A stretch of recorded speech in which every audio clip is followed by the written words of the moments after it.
नमस्तुभ्यं मातृभूमि सत्यमेव जयते। हम पिछली बार सत्य पे चर्चा कर रहे थे कि मैं कौन हूँ।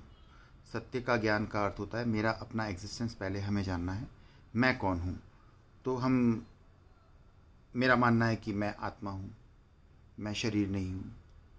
तो मैं शब्द का जब भी मैं उच्चारण करता हूँ तो वो मेरी आत्मा से संबंधित है। मेरे भावनाएं, मेरे विचार, ये शरीर और उसकी क्रियाएं मेरी क्रियाएं नहीं है, ये इसकी आवश्यकता है, इसकी ऊर्जा को देने का ईंधन है। तो हमारा भोजन, पानी, रहन सहन, हम इस शरीर को उतना अच्छा स्वस्थ रखते हैं ताकि हमें काम करने में योग्य, काम करने के आधार पे हमें शरीर, मन, मस्तिष्क, बुद्धि, भोजन, आचरण सब कुछ सटीक रूप से मिले। जैसे हम शाकाहारी भोजन करते हैं तो हमारा विचार चिंतन शुद्ध होता है, मांसाहारी में वायलेंस आता है, तो हम ज्ञान की ओर नहीं जा सकते। तो ऐसी सारी बाधक जो ज्ञान में बाधक है उनसे हमें दूर रहना हमारा सत्य की ओर उन्मुख होने का कर्तव्य है। इतना तक ही लें आप। सत्य के ज्ञान के बिना आचरण संभव ही नहीं है। आप सत्य को जानोगे और उसके बाद उस पर चिंतन मनन करोगे, और चिंतन मनन के बाद आप अपने विवेक, सद्विवेक और बुद्धि के आधार पे जो आपको उचित मार्गदर्शक आपके विवेक दृष्टि से आपको समझ में आती है, उससे आपको मिलता है। फिर वापस धीरे धीरे जब आपको उस ज्ञान का आत्मसात होता है, आप उसको अच्छे से समझते हैं और आपको विश्वास होता है कड़े मंथन के बाद, तब वह आचरण में स्वतः ही आ जाता है। आपको उसके लिए कुछ करने की आवश्यकता नहीं है। अगर आप करने जाओगे तो वो भी कर्ता भाव हो जाएगा। और किसी के देखा देखी, किसी की बातों को आप फॉलो करते हो, तो जैसे किसी ने आपसे कुछ भी कहा, आप उसको आंख बंद करके विश्वास करते हो, तो तुरंत उसके अनुरूप आचरण करने का प्रयास करते हो, जिसे हम पाखंड, अज्ञान, आडंबर और अंधविश्वास कहते हैं, जिसको आप तुरंत किया जा सकता है। मैंने आपको कहा कि रोज मंदिर में ये जल चढ़ा दो, ये कर दो, वो कर दो, तो आप तुरंत कर सकते हो। आप मन में कह रहे कि भाई मैं साधु बन जाता हूँ, भगवा ओढ़ लिया, तो ये साधुपन नहीं होता। कहते हैं ना कि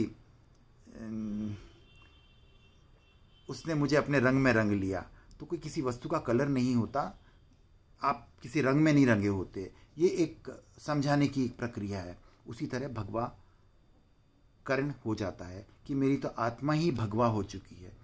जब भगवा हो जाती है तब आपके अंदर विवेक नहीं आता, क्योंकि सैफ्रॉन कलर शुक्ल ध्यान का प्रतीक है। आप उच्चतम ध्यान में रहते हो, जहाँ आपको क्रोध, अभिमान, मोह, माया, लोभ, लालच से परे विचार चिंतन होता है। और अभी के लोग भगवा आत्मा को न समझ के ऊपर कपड़ा डाल देते हैं। अगर आप कहते हो कि आपने भगवा ले लिया है, उसके बाद में अगर आपको क्रोध आता है तो आपने उस भगवान का, भगवा का कितना निरादर किया है, कितना पाप किया है। क्या ये पाप माफ़ी के लायक है? आपने किसी मंदिर में जाके विष्ठा कर दी है, वैसा है अगर आपने भगवा पहना है, लोगों को बताया है और उसके अनुरूप आप सम्मान ले रहे हैं।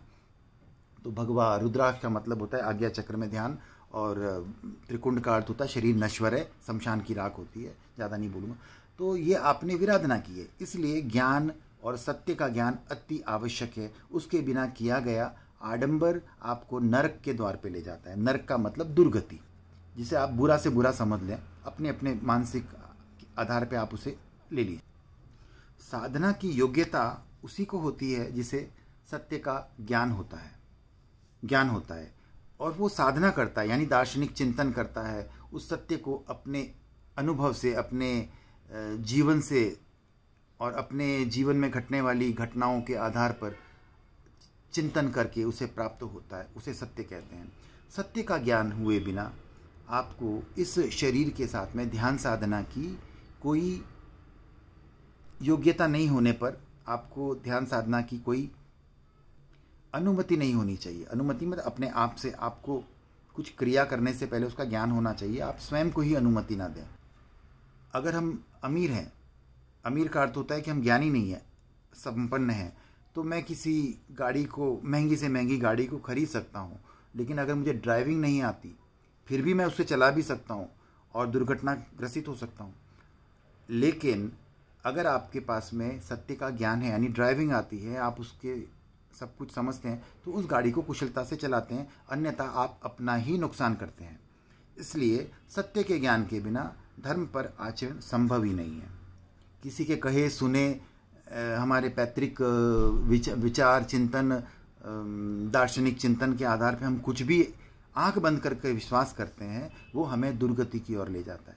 चाहे वो कितना भी बड़ा सत्य क्यों ना हो, अगर आपको ज्ञान नहीं है, मात्र आचरण कर रहे हैं, तो वो एक फिल्मी अभिनेता की तरह होता है जिसका कोई अस्तित्व ही नहीं है। वो सिर्फ पाखंड, आडंबर और अंधविश्वास को जन्म देता है। नमस्कार।